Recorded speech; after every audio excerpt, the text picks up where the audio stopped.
Would you stand with us this morning? Let us lift up our voices in praise. There is a sound I love to hear. It's the sound of the Savior's robe as he walks into the room where people pray. Will we hear praises? He hears faith.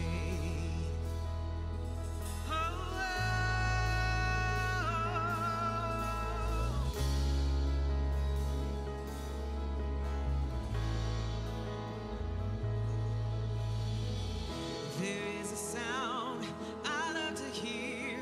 It's the sound of the Savior's robe as he walks into the room where people pray. When we hear worship, he hears faith. He hears your faith this morning.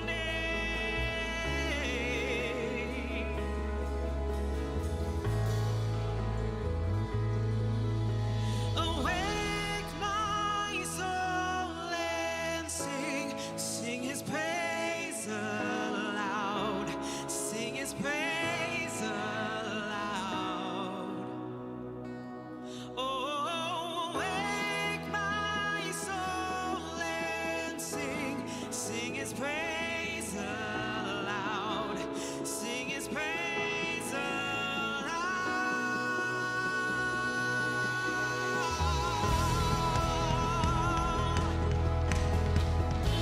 Oh, we sing your praise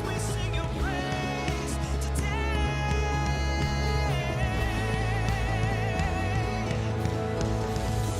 There is a sound that changes things. It's the sound of his people on their knees. Wake up, you slumbering.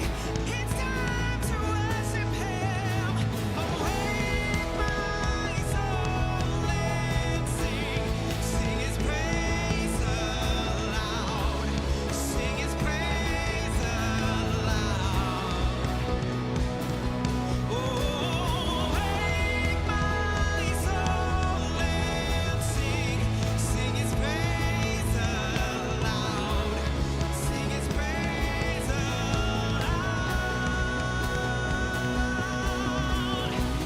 And when he moves, and when we pray, western wall now stands awake, where every promise is amen. And when he moves, make no mistake, the bells of hell begin to shake. All hail the Lord, all hail the King. Sing out today, oh, let the King of Glory intervene. Bow down on your knees and worship him. Let his praise rise up, don't hold it in.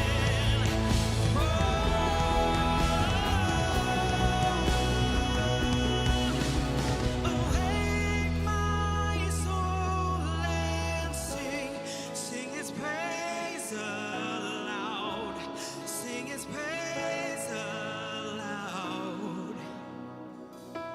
Oh, wake my soul and sing, sing his praise aloud, sing his praise aloud.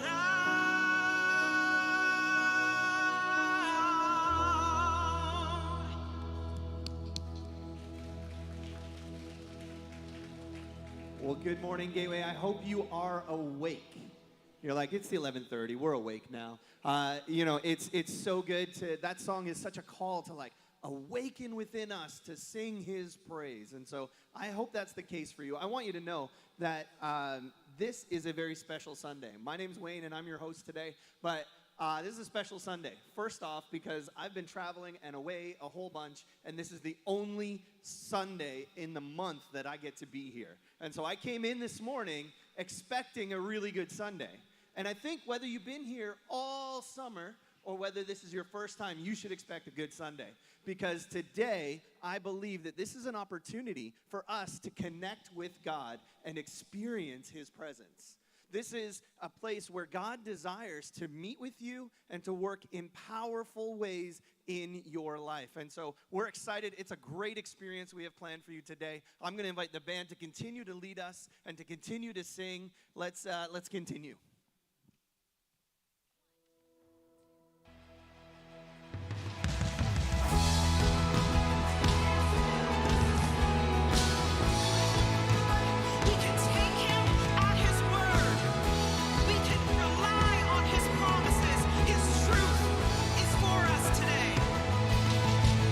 Your word is a lamp unto my feet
I'll take you at your word.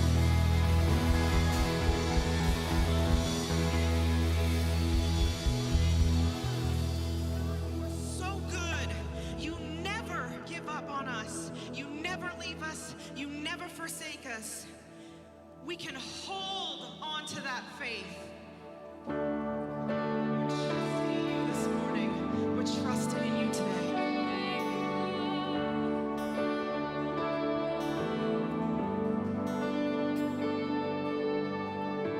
Oh, I'm holding on to faith, 'cause I know you'll make a way, and I don't always understand, and I don't always get to see, but I will believe it. Oh, I will believe it. You make mountains move. You make giants fall. You use songs of praise to shake prison walls. And I will speak to my fear, and I will preach to my doubt that you were faithful then. You'll be faithful now.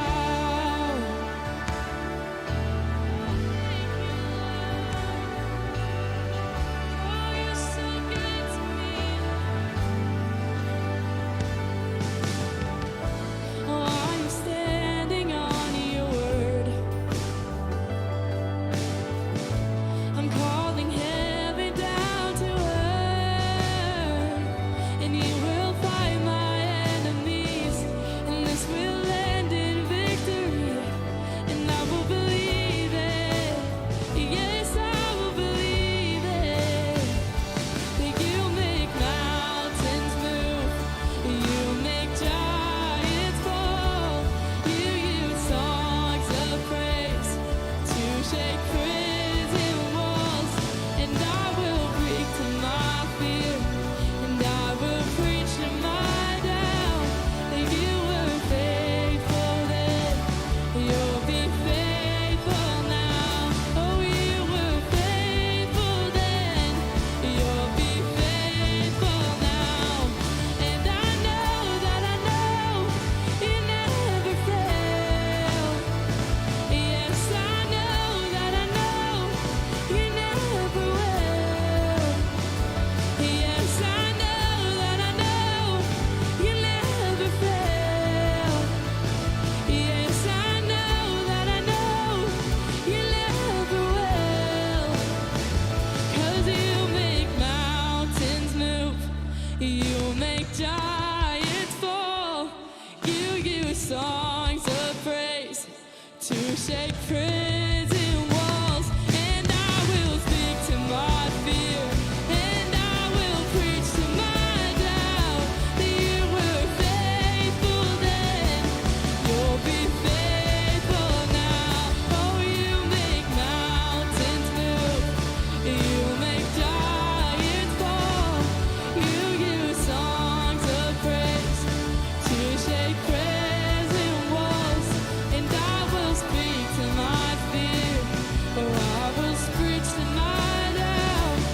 You were faithful then. You'll be faithful now. Oh, you were faithful then. You'll be faithful now. Thank you, God. When you don't understand and when you cannot see, God is still working, and He still loves you and wants His very best for you. Know His promises never fail.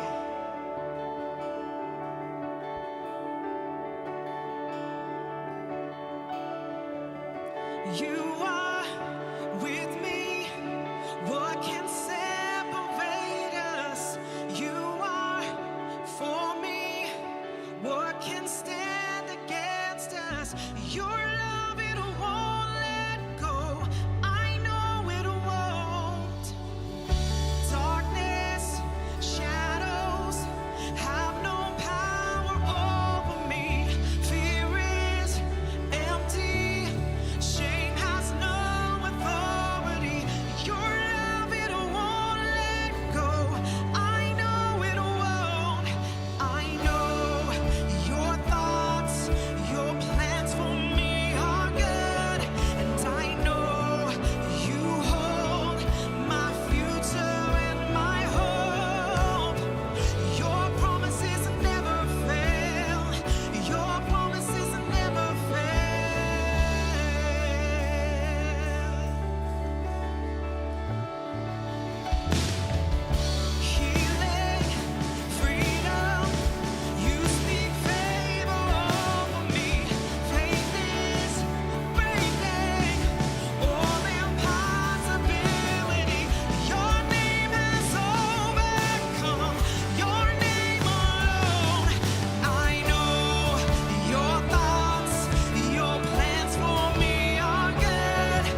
We're singing about standing on his promises.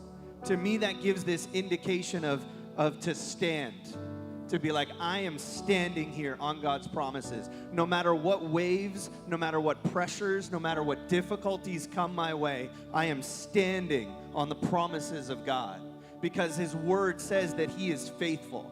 In Psalm 145, it says, the Lord is faithful to his promises, and he's gracious in all he does. He is faithful in the promises. As you stand on him, you can rely on him. And just like the song said, I know your thoughts and your plans for me are good. Your thoughts and your plans for me are good. Can I tell you, church, we need to stand on the promise of God in our lives. We need to stand on the promises of God in our lives. Let's pray. God, I thank you. I thank you for your promises. In moments where it's felt like we've had no hope, or we felt lost, or we might feel like the situation we find ourselves in is overwhelming and difficult, I thank you that we can stand on the promise that you will be with us, that we are never alone, that if we're in a difficult situation, you are right there beside us. You do not leave us to our own devices. You stay with us, you are present with us, and you are there to encourage us towards the next step, oh God. I pray, God, that you would be honored in this place today. That as we've sung about your presence, as we've sung about your promises, it is our declaration to ourselves to trust in you. We worship you today. In your holy and mighty name. Amen. Amen. Thank you so much for singing with us. As you're having a seat, I'm going to dismiss our middle school students. That's students in grades 6 to 8, but also those who've completed grade 5. You're entering grade 6. That's you. You can just make your way to the back. I told the first service one of my favorite things is watching the middle school students, because it's usually like 2 or 3, and then all of a sudden there's a swarm of them that head out, and you're like, wow, there's a lot of students. And that's cool, because we have a lot of students. I think that's kind of cool. If you're newer to Gateway, we want to say welcome. We're so glad to have you join us. If you are joining us online, we'd love the opportunity to connect us. You're welcome here too. We've got a few ways to connect. We've got our Connect cards online, or if you're here in the person, please visit us. We have friendly people at the Connections desk, which is out in the atrium, which is right through the doors you came in. And if you do that, they have a wonderful little gift just to say thank you for coming. If you're watching online and you're like, I want a free gift, just show up. Just come next Sunday. We'll be here, and you can go and get a free gift. Also, we are working towards, I hate to say it, it's a bit of a thing, September. I don't know if you know, it is really, really close.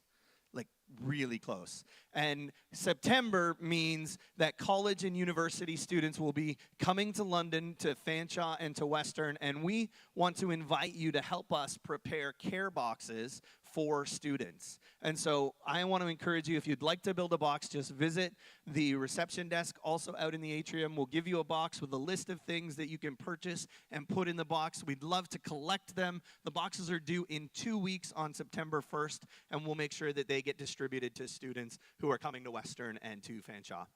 Also tonight at 6:30, we have a young adult table night. And so there's going to be a time of worship, connection, and discussion. And because they're young adults, we have to have food. There is a breakfast cereal bar. And I want to insert a joke about students not eating breakfast, but I'll let that go. So they get to learn what cereal is. So there's a cereal bar. It'll be super fun. We wanted to thank you for your generosity here at Gateway. We do some amazing things, and it's all because of people like you that partner with us and partner with God to make a difference in other people's lives. There are various ways you can give here at Gateway. I want to encourage you, if you have questions, you can speak to someone from our team in the atrium and learn how you can partner with us. Next Sunday, we have a very exciting thing happening, and I'm going to expect you to cheer, just so you know. Next Sunday, in both our morning experiences, we have a water baptism service. Yeah, thank you. Yeah, and if you've placed your faith in Jesus and you're ready to be baptized, or maybe you're like, I have questions, what does that look like? You can visit us on our website, wearegateway.ca. Head to the events tab, and you can learn all about it, and you can fill out the application right there. We'd love to see you stand here and declare your faith to the entire world, to everyone around you. And so we encourage you to do that. All right, just before Pastor Rick comes, have a look at this. In a world of fleeting promises and broken vows, there is one whose word stands unshaken. From the dawn of creation to the darkest nights of our souls, his promises endure. Promises of hope, love, redemption, and eternal life. Promises that guide us through every storm, every joy, and every moment. Discover a faithfulness that never fails.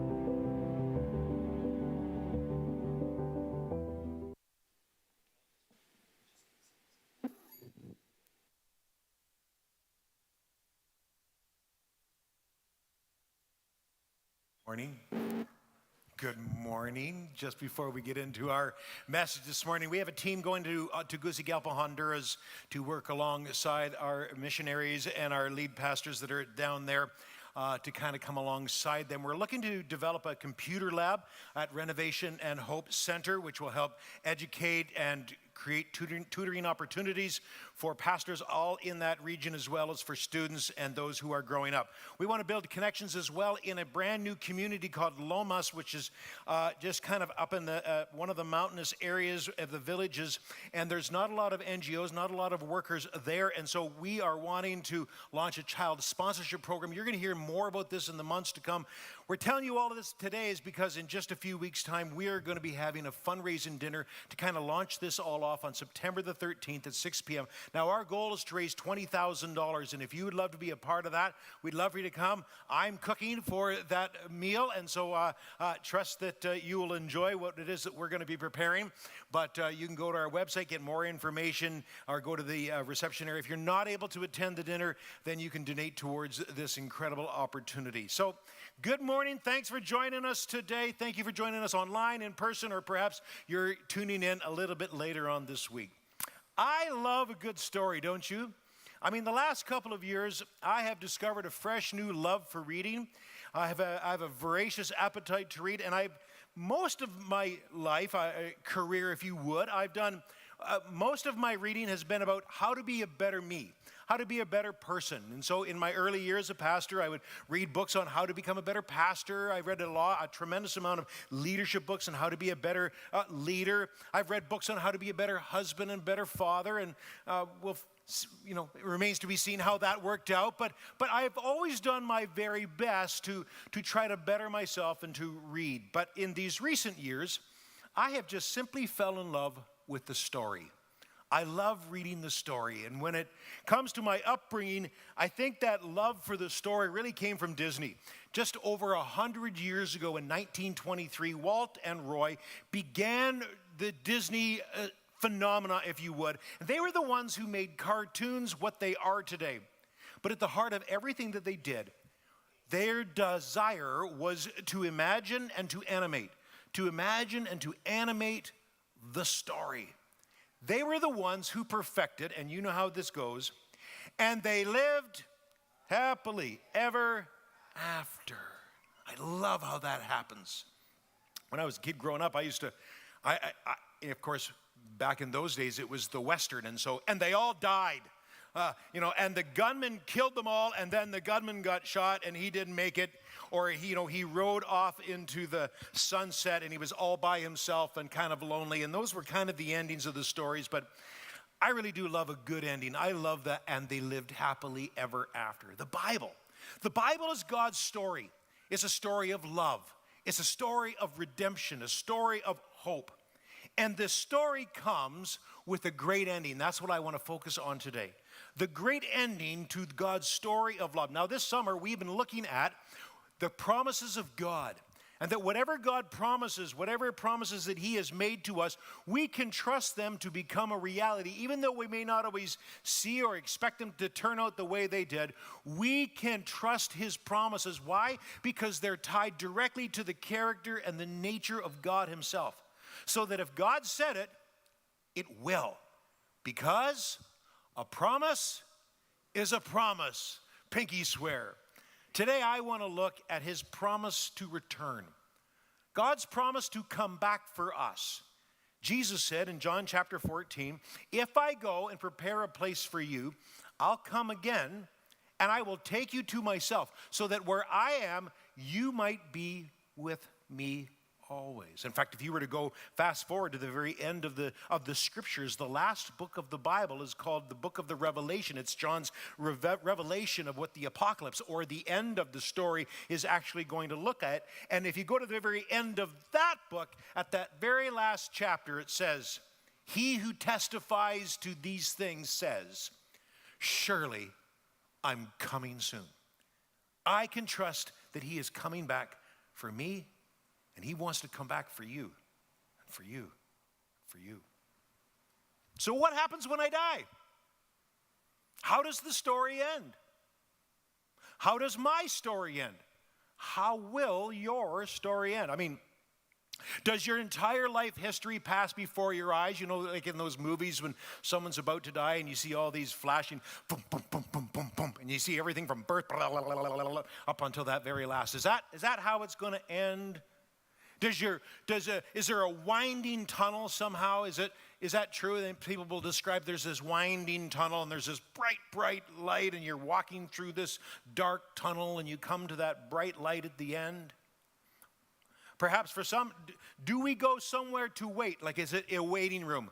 "Oh, welcome. Good to have you here. Why don't you take a seat and we'll be with you in just a few short minutes." Does time stop? Do we just stop? And when we come to the end of our story, the question that I have, that hopefully that you're asking yourself, is, does it matter? Does it matter, or to what degree does it matter, how much of the story that I'm writing now that will impact the story later? In other words, how I live on this side, how much influence does it have on how much I have on the other side? Paul the apostle, who wrote most of the New Testament, when he was about to pass from this earth, and he was an old man, he wrote these words. He says, "I want to know Christ. I want to know the power of his resurrection," or him coming back to life, "as I participate in his sufferings, becoming like him in death, somehow that I might attain the resurrection from the dead." He said, "No, not that I've already obtained all of this or that I've arrived at the goal, but I take hold of that which Christ took hold of me." In other words, we're walking together in this. So brothers and sisters, I don't consider myself yet to have taken hold of it, but I am doing this. One thing that I do, forgetting what is behind me, I strain forward to what is ahead. I press forward to the goal to win, he calls it the prize, to win the prize for which God has called me heavenward in Christ Jesus. So what's the prize? What will the prize be? When do we get the prize? One thing I know is this: the prize is on the other side. I'm going to say it again with a big amen. The prize is on the other side. We spend most of our lives living like the prize is on this side. We work so hard to build our homes, to build our bank accounts, to build our families, to build our legacy, to write our story, so that all of life is about the writing of the story on this side. But I'm here to tell you today that God is wanting to write a story not for this side, but he's writing this side for the other side. Whatever happens on the other side, the truth is, we don't. Not we don't know, but rather, we don't die. Our bodies might cease to function. Our heart will stop beating. Our lungs will stop breathing. Our brain will not function the way it was designed, but we don't cease to exist. Earlier in his writings, Paul talked about it like a tent, that we live in this earthly tent, our bodies, made by him and not by human hands. And when our tents grow weary, we long to put on our heavenly bodies like we put on new clothing. For while we put on heavenly bodies, we will not just be a spirit without a body, but we clothe ourselves so that we are swallowed up with Christ for those things that he has prepared for us. So that while we're here on this side, our goal is to live with him on the other side, to discover his best plans for our lives. And whether you're here today and you believe or you don't believe and you're trying to figure this all out, our goal is to do what what God has called us to do with our hands and our abilities, to live our life, to write a great story, but to realize you're not here by accident, that there is a God and there is another side. And if you don't believe that today, well, then you're driven to live, to write your story for only on this side. But if you believe that you were created for God's glory, if you believe that there is somewhere, somehow you will live eternally, then it shapes the way you live today as you're getting ready to live tomorrow.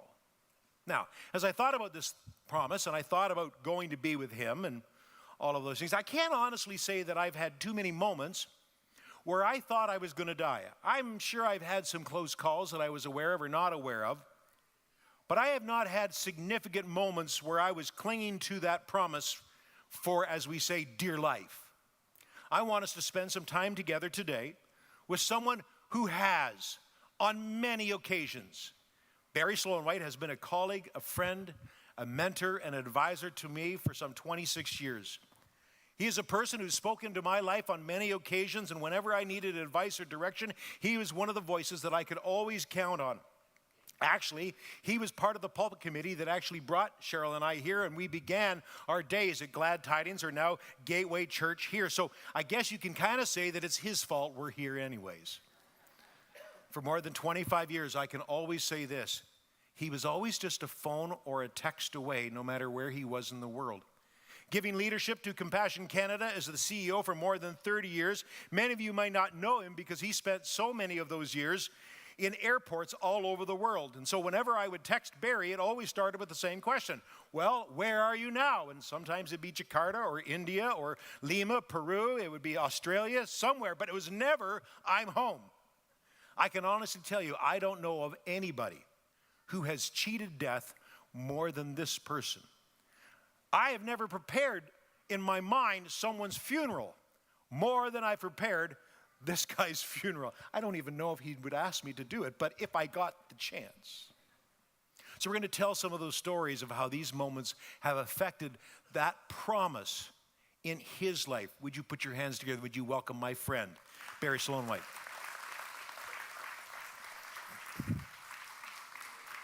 So good to have you here, Barry. And when we talk about near-death experiences, we're not discussing, just slight brushes with death, are we? No, not close calls.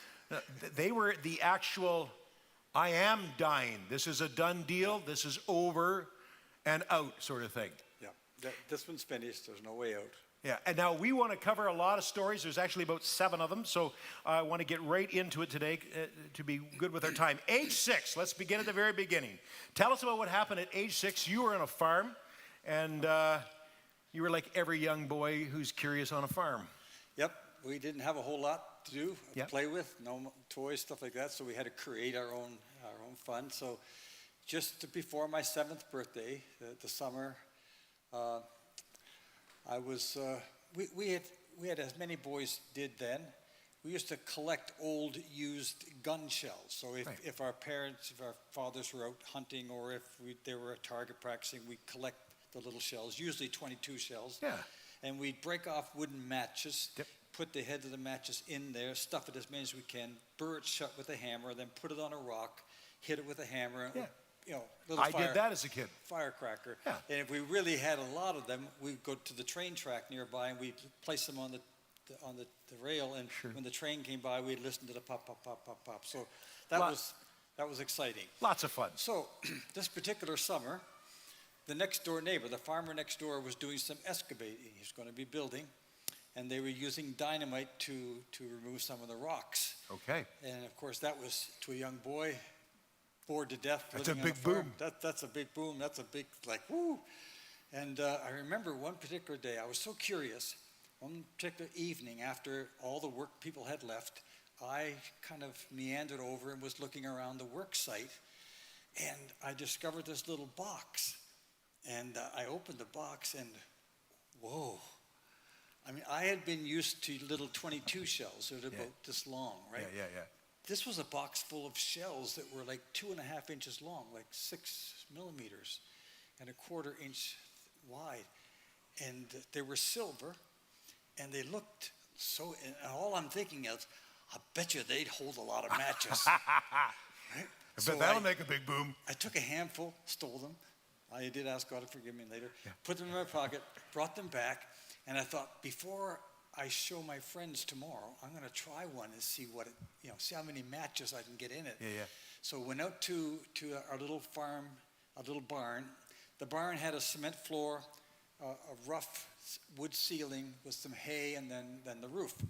So I took this one, and I got as many matches as I could break off and fit in. And it took many matches.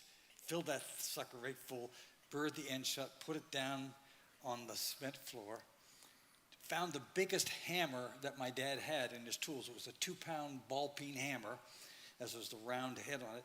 And so I positioned myself and I whacked that thing. Now, I didn't realize that was a live dynamite cap. It had explosives in it. So it was a brand new, never been used. So it was full of basically dynamite. Yeah. When I hit that thing, the end of the world appeared. The hammer went up, touched my nose, took my baseball cap off, went through the ceiling and out through the roof. And like blew a hole through the roof. Yeah, and a big crater in the cement floor. And sends you back flying. Sends me back flying, and the sound of it, my ears were just screaming. And I ran out and was running around the barnyard just holding on to my ears until I realized I better get back and cover up the evidence before my father sees us. So I got some hay and covered up the hole in the But there was a hole in the roof. Couldn't. But if that ball-peen hammer, it would graze your chin through your nose. Yeah. If it had just come in a half an inch, I would have lost my head. it would have left you. Yeah. So there was an instance where you didn't know that you could have died. Right. I was too young to understand it, but Right. it's just looking back now, this is one of those things where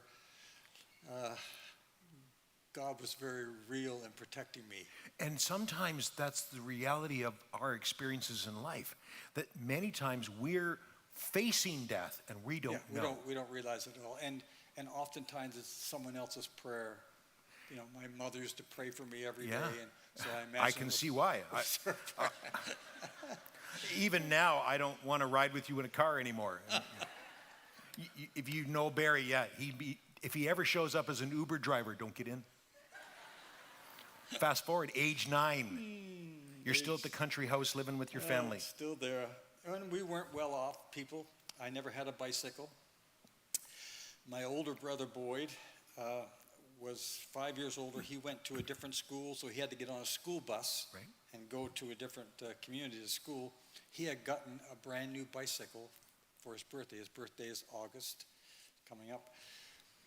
So I waited till that bus got out of sight. I ran into the barn, and I stole his brand new bicycle. Going to be the big shot now, riding a bike. But you couldn't ride a bike, or you didn't know. I had ridden my friend's bike a bit. I wasn't good at it, and this bike was too big for me. Right. But I took it to school. Our school was on the main highway, country school on the main highway. Across the highway was this little dirt road that went out and around about a kilometer or so down and came back on the highway like a horseshoe. And this is out east, by the way. Where is this context? is Nova Scotia. Nova Scotia, Yeah. okay. So my cousin who had a bike said, hey, because I pretended it was my bike, let's go for a bike ride at lunchtime. So at lunchtime, we hop on the bike and we cross the main highway and we go down this road, and he's challenging me to a race. Well, I had a hard time keeping up with him because he's used to riding a bike. I'm not, and his bike was the right size for him. Mine was too big. But as we were going along, he started to slow down, and I'm thinking, what a wimp. I'm going to win this race. Yeah. Right? So I pumped it hard. He slowed down because he knew the road ended at the highway. There's a highway coming up. So he was getting ready to stop. I didn't know that. I'd never been on this road before. So I'm pumping away, and I come out onto that highway and hit a vehicle that was traveling at full speed, about 50 miles an hour. And it went right into you.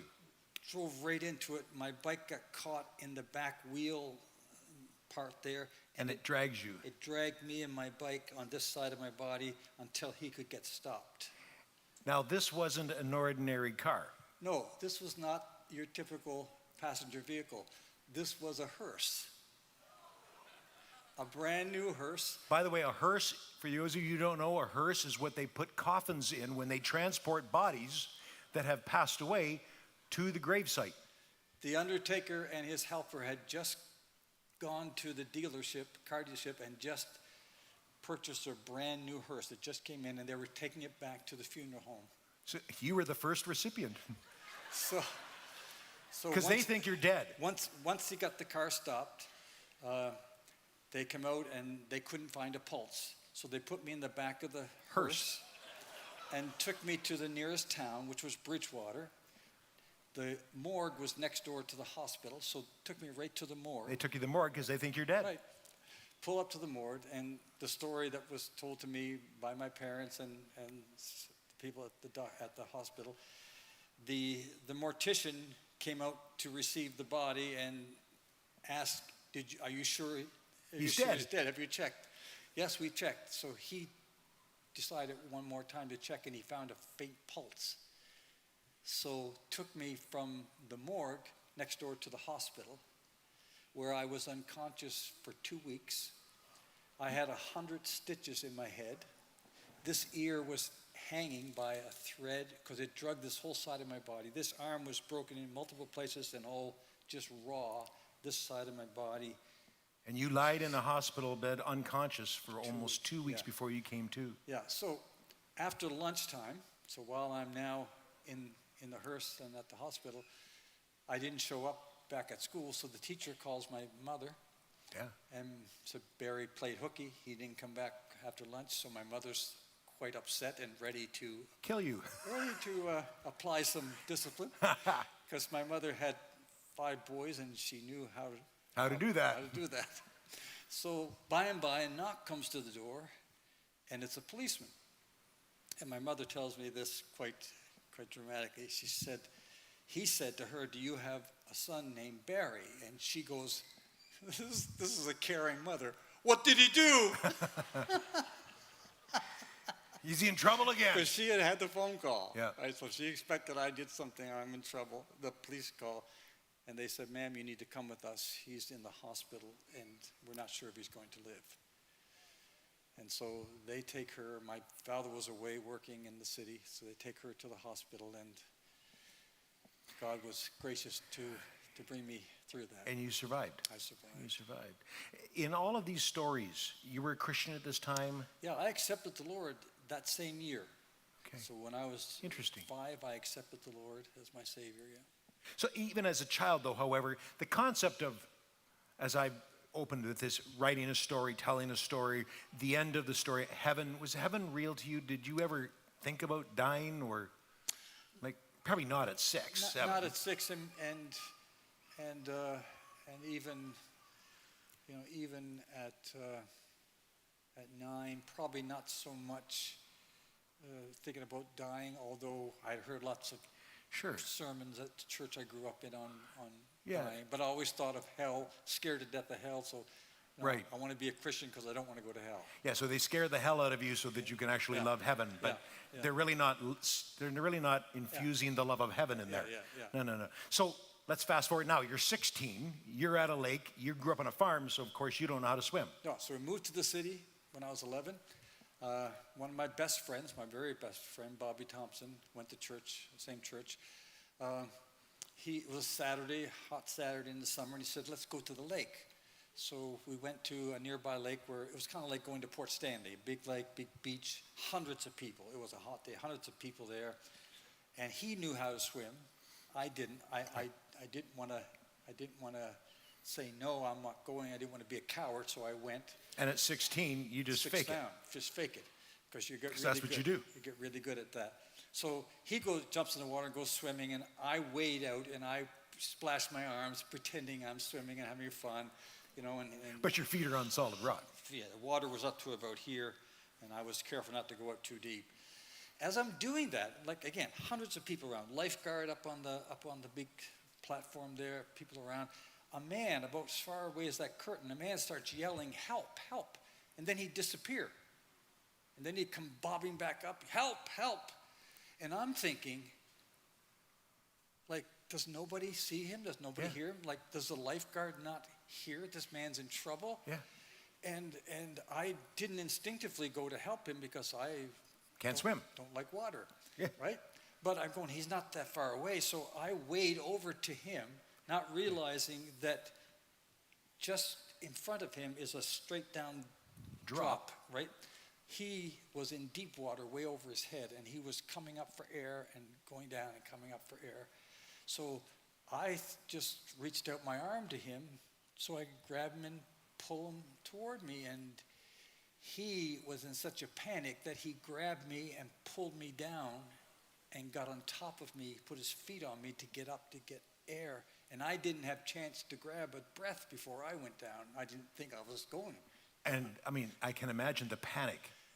Yeah, I was more panicked than he was. And I could see him up there, and I could see his feet on me. You and see his feet on you. I'm trying to get up away from him to get up and get air. So let me ask, any tunnels? Did you see any bright lights? No, I just, Saw feet. I felt the devil pulling at my feet. Yeah. And down you went. Down I you went. lost consciousness. Yeah, my buddy saw it happen from a distance, swam over, knew I couldn't swim. He rescued me and pulled me up to the beach where the lifeguard came. And they had to resuscitate you because you were down. You had essentially drowned. Well, yeah, that's what they say, but resuscitated me. Okay, we got to keep going here. It's 1988. Fast forward. Yeah. You're working for Compassion. It's 1988, and you're on Air India flight. Yeah. So my colleague from America, Ken, and I were traveling to India to do some project inspections. We changed planes in Singapore about 10:30 at night, dark. We were on this big 747. There's a picture of it there. We actually, for some reason, got bumped up to the second floor. So we you're were in that high top on level. the Top level. I got a window seat. He got an aisle seat. And at 10:30 at night, we get ready to take off. Just before we had to buckle our seatbelts, I just decided to go to the bathroom, which was just up in front of us. And I remember coming back and getting in my seat and saying to Ken, man, if the rest of this plane is anything like that bathroom, we're in trouble. Because it was filthy. If you've ever been on a, It was you know what I'm filthy. talking about. It was horrible. So we joked, ha, ha, ha, ha, ha. So buckle our seatbelts, take off in the night, and we're climbing about a half hour out over the Indian Ocean when this massive explosion happened. It threw us back on our seat. I thought we had hit another airplane midair. That's a sensation that I had. And then to the right by my window was this massive fire. So one of the engines had exploded and caught fire. Right. And in the darkness of night, it was quite dramatic. And then Ken, who had flown way more than me, reminded me that the wing is the gas tank.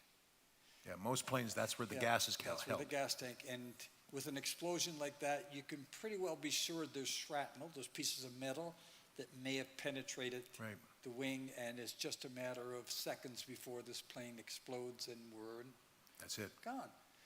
So the entire plane, those 500 passengers, the entire plane erupted into panic. People screaming, even the stewardesses. One stewardess ran up the aisle and was banging on the cockpit door as if she was going to tell the captain or the pilot there was something wrong. It was just chaos. And Ken and I just held hands and we prayed. I remember distinctively praying for, and you know what? We didn't pray for God to save us. I guess we forgot our little panic. I remember distinctively my prayer was, God, whoever goes to my house to tell Sharon and the girls that Barry's perished, whoever that person is, please handpick them so that they're kind, they're caring, they're compassionate. They don't just ring the doorbell and say Barry died, right? That whoever that person is, whether it's a policeman or whether it's a pastor from the church, whoever, that was my prayer. So you're not thinking about the promise at all. You're not thinking about heaven. You're only you're thinking of family. I'm thinking about heaven in that I know I'm going there. Sure. Like I know that's a given right now with this situation. It's a given. So we prayed. I peeked at the window and we prayed. I peek out the window to Still fire. Fire's still there. You can pray. And those days I used to carry a little dictaphone, it was Yep. like the size of a cell phone. I got that out and I dictated the message to Sharon and Krista and Heather, telling them how much I loved them, and I'm sorry that this is the way it ended. And I tucked that inside of my pants, hoping that maybe my body would be found somewhere floating in the Indian Ocean before the sharks ate it up. Yeah. And that they would retrieve that. And so The pilot's preparing everybody for death. the pilot, plane's going So down. just as we thought, so finally the flames went out, and we're wondering, are we going to survive? And Ken's reminding me, the damage that could be done. And just at that time, when everything kind of calms down, the pilot comes on. He goes, ladies and gentlemen, we have a problem. And I'll tell you, at that point, chaos multiplied. Oh, yeah. Because you're always expecting that calm. Houston, we have a problem. And Ken and I were holding hands as we were praying. We just locked arms. And we go, okay, we go down together. This is it. We go down together. And it was just a matter of time. God's kindness, God's grace, we survived. He was able to Empty the gas out empty of the gas. Took about an hour for them to circle to empty the gas. We went back to Singapore. It's now about midnight. We do a low flyover so they can look up with spotlights to see what damage has been done to the plane. The wheels were able to lock out. And the runway was lined with ambulances and fire trucks, lights flashing. That's not too convincing. So here we go again. We survived that. We're not going to survive this. Yeah, how But are we going to land? We did. We landed hard, but we survived. Wow. Again, our time is moving on. It's now 2008. The stories are still coming, folks. It's 2008. I'm on the scene now. I've been your pastor for a while, about 10 years. I remember this night. I remember this day. I remember the weekend because I was praying for you because you had meetings. They were very high-level meetings coming up, and I was praying for you about the meetings, not knowing that you were in the basement of your house. Yeah, it was Monday night in June. I had had a very busy weekend. Had board meetings, had spoken in Toronto. We had a flood a couple months earlier. Just like the floods we're having now. Yeah, basement flooded. Everything had to be ripped out, new carpet, everything. And I was downstairs finishing up putting the baseboard around the edge of the carpet. And so was tired. It was about 9 o'clock at night. I was very tired. So I had the big chop saw set up in the middle of the room, and I would cut the angles, and I put the boards in. And I cut this one piece about 8 inches long to fit in a corner, and I cut it on a 45, and I put it in, and it was just a little too long. It didn't quite fit. I could have squeezed it in, but I thought, let's do this right. So I took it back to the saw, and I was carefully trying to hold it so that I could just shave just the bare width of the blade off of it. And just as I brought the blade down, my hand slipped. And the blade came across and completely severed my hand. It fell on the floor. And, the blood. There's arteries there that put out a lot of blood. And it was not a pretty scene. Yeah. I remember trying to squeeze my arm as hard as I could to stop the bleeding. It didn't seem to work. I knew I was going to die. I just knew you don't, looking at the amount of blood there, you don't survive this. Yeah. And the weirdest thing, I would have thought if I'd have been in a situation like that, I'd have yelled out, God help me, or, I'd have tried to remember that I confess all my sins. Yeah. What prayer do I pray now? But I didn't. I was very calm, and I stood there in the middle of the room, and all I could do is just say the name Jesus. Not loud, not yelling. I just kept saying Jesus, Jesus. Because I knew instinctively that he would know what to do. I don't know. It just was just, my mind told me that if he came, he'd know what to do. So I just kept saying Jesus, Jesus, Jesus. And I felt these arms coming from behind me, like a person standing behind me, but many, many sets of arms, because I was getting weaker by the second. And you were starting to drop. Yeah, and these arms were holding me up. And I kept saying, Jesus, Jesus. And I got enough strength to move over to the end of the room where the laundry tub was, because I was conscious of all the blood just ruining. You just ruined all the renovations. The new carpet. I got over to the tub and I put my hand over so the blood would bleed into the tub, into the sink. And then I got weak and I was like over the tub like this, leaning. And 911's been called. They're on their way. Sharon's called 911, all that. And then I'm still conscious, but I'm aware that I'm getting weaker and weaker, and I probably will not survive this at all. And then all of a sudden, I felt and I saw these hands come around me. So it was like I was sitting there, I was standing there kneeling, and these hands came around me. Yeah. Like that. And I'm thinking to myself, I know I'm going to die, but I didn't know Jesus wore blue shirts. Like, weird what you think, right? Sure. Like, who? This is Oh, no, look, this Jesus has blue shirt on. Jesus blue shirt. I didn't know he wore blue. And Thought he had white. I tried so hard to turn my head because I thought, before I die, I want to see his face. I literally, it was that real. I was that far into death that I wanted to see his face. And I couldn't get the energy to turn my head that far. So I got up enough strength to say, who are you? And I expected him to say, I'm the Lord, your God, or I'm here. Jesus. And the voice I heard, I'm a policeman, sir. I'm here to help you. And I remember being so disappointed, and I slumped, and I said, oh, I thought you were God. And he apologized. He said, I'm sorry, I'm just a policeman. And I literally just lost all my energy and slumped down. That's hilarious. That's how real. Yeah. I literally thought he was there to take me home. That's how it works. He puts his arm around me and he carries my spirit. Yeah. They tied the arm off. They took the hand. They put it in a bag of ice. They got you into the ambulance. Got me to the ambulance, and I was told later that I had lost 2/3 of my blood, my body's blood, which basically you don't survive. No, it's nearly impossible. You can't replace that blood that fast, that much. So anyway, got me out, got me in the ambulance. I'm semi-conscious. I'm aware that I'm aware of my surroundings because I could see my hand in this bag of ice sitting up on the shelf beside me in the ambulance, and the paramedics were strapping me in. And as the ambulance drove away and the siren started going, again, not planning this, not saying I'm going to do this, it was just like it just started. This is what you did. That's key. I started singing a worship song that we had sung the day before here at church. On Sunday, because it was a Monday night when this happened. Blessed be the name of the Lord. You give and take away. And I sang that, but here's the funny part.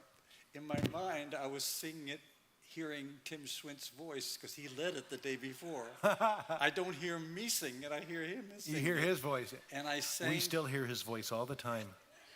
I sang that song, Blessed be the name of the Lord. I was so aware of his presence around me that I thought at any moment now I'm going to just lift off of this gurney and I'm going to be in heaven. So I want to be ready to worship him when I get there. And I sang that song until I went unconscious.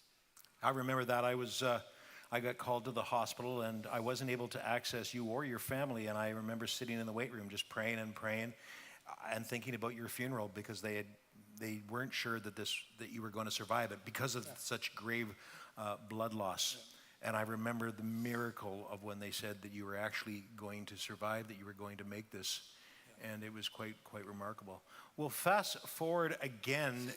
I know. I'm really not accident prone. You wouldn't believe this, but like I said, you wouldn't believe this if I didn't know this was all true. 2012, you noticed some lumps. Yeah. So I noticed lumps on my neck here. Like a typical man, I think, I ignored them. They didn't hurt, they'll go away, but they kept getting bigger and they multiplied. about 6 months into that, I decided I better go check them out. I didn't tell anybody. I didn't tell Sharon. Didn't tell anybody. Family doctor took a look at them, and the look on her face freaked Said it me all. out. She said, "You need to go to a specialist right away and have a biopsy." I went to University Hospital, to the cancer clinic, had a biopsy. Sharon and I had an appointment to go back to get the results, and the results were that you have stage 3 lymphoma cancer. Which is pretty serious. Yeah, it's progressed quite a bit. I remember when the doctor came into the room, I was sitting on a chair here, Sharon was over there on a chair, and he came in and he just, matter of fact, he said, "I'm sorry to tell you, it's the C word." And then he went on to explain, what the chances are and what might happen. And he stopped a couple times and asked me, like, "Are you okay?" And I'm going, Right. "Yeah, I'm okay." Then he went on to talk, and then he looked at Sharon, he went over, he said, "Are you okay, ma'am?" Yeah. He said, "Normally people freak out when I tell them this, but you guys aren't freaking out." Yeah. I said, "Well, first of all, I've been here before, Yeah. Too many times.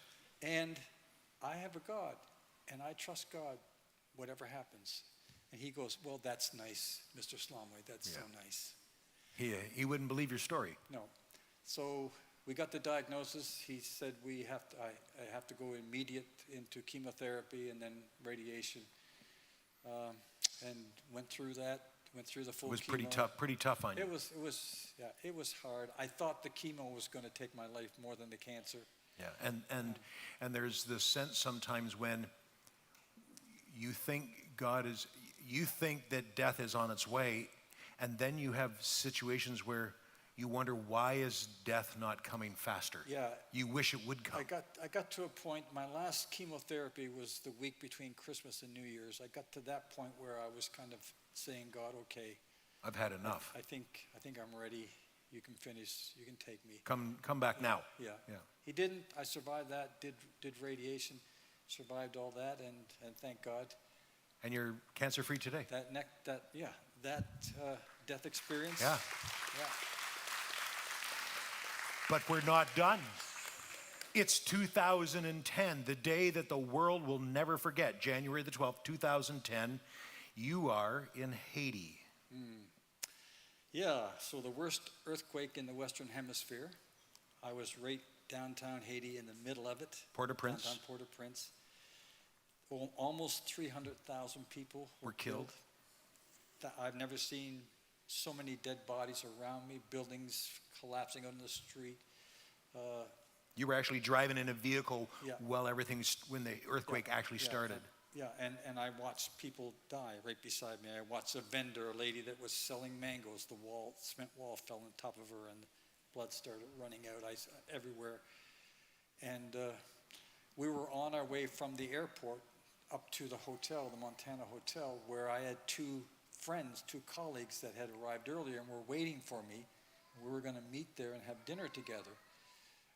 When the earthquake struck, I should have been at the hotel, but I got delayed at the airport with the luggage and stuff.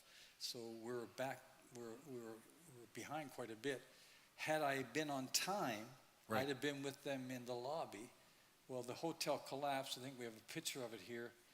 And one of my friends was killed immediately. The other one was trapped for 3 days. God protected us by allowing us to be delayed at the airport. Yeah. So the coming is delayed in order to spare your life. Yeah. Sometimes we get angry with God. We get angry with situations and go, why are you allowing this? Yeah. And God's going, no, you don't know. My timing Yeah. is perfect. Yeah, it was one of those experiences where, like, you realize again, this is it. You don't escape this. I mean, everything's collapsing around you. Yeah. You don't escape this. There's no way out. Yeah. And this is not a now I lay me down to sleep kind of praying. No. And there had to be a sense where you were asking, why did you spare us? 300,000 people killed in Yeah. front of your face. Yeah. And you live. The survivor's guilt was unreal for years. Even I still have some of it, but for years, why me? I mean, I'm no better than those Poor people. people around me. I'm no better than them. Why did God save me and not them? And you were able, they had to stay with all of the aftermath of this kind of a thing where you actually got away to the consulate and they got a military transport plane. Yeah, a few days later we were evacuated out, which was the hardest thing. I wanted to stay and help. Sure. But even the ambassador at the Canadian Embassy said, with a hand like yours, what good are you? Yeah. Yeah. So don't stay. You'll just be something we have to look after. Yeah. Yeah. Wow. So there's a sense where all of these experiences are preparation for that which is to come in the end of the story. I've often said, Barry, that heaven is just a nice idea until you put a loved one there. Yeah. So there's two valuable lessons in all of this. One is heaven's a wonderful thing to talk about until you're ready to go. Yeah. And you often don't have time to get ready. Right. Like some of those experiences, it's just the grace of God that I survived, but death often comes so fast you don't even have time to pray and ask God to save you. Right.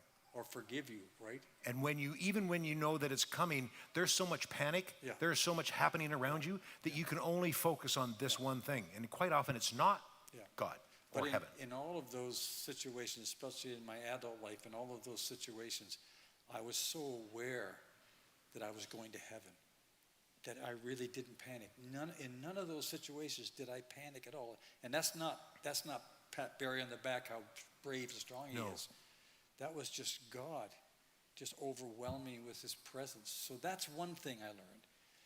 The other thing I learned just recently, a couple months ago now, when someone you really love dies, it's different. Yeah. It's different. When Sharon passed away 2 months ago, very suddenly, wow, it was a different experience for me to watch somebody leave this world and go into the arms of Jesus. How long were you married? We were married 52 years. The one thing that... How do you say goodbye to that? Yeah. The one thing that helped me so much is these experiences I just told you about. I knew God was real. Yeah. And I knew that same presence that I felt in those situations, I knew she was feeling that. Even though she was unconscious, I knew that she could sense that same presence around her, and that gave me so much peace and so much strength. This was very sudden and very unexpected. Yeah, within 36 hours. So now, and here's where my theology has changed a little bit. So now, I'm still looking forward to going to heaven. Yeah. I'm not trying to rush that. I'm trying to be very careful. I don't fly Air India anymore. Yep. I don't play with dynamite caps. Yeah. That's good. I don't go swimming too deep water. Stay off the bike. So, but I'm looking forward to whenever I go to heaven. But now for two reasons. I want to see Jesus, yeah. But I want to see Sharon. Yeah. And I know she's there. Yeah. And nothing in this world Can is rob going you of to that. rob me of that hope. And that's the hope that we're told about in the Bible, that blessed hope, that we know where we're going. We know where our loved ones are. And I live literally every day with that hope in my heart. I want to see Jesus. Yeah. That's a given. Yeah. But I'm not sure if I want to see him first. I Or want to see second. Sharon first. Sure. I'm not sure Sure. which one I'd rather see Absolutely. first. Yeah. But the Yeah. affections of our heart, Yeah. this story is written out of love, Yeah. out of forgiveness, restoration, but mostly it's written out of the hope that is sure. I am coming back. I promise.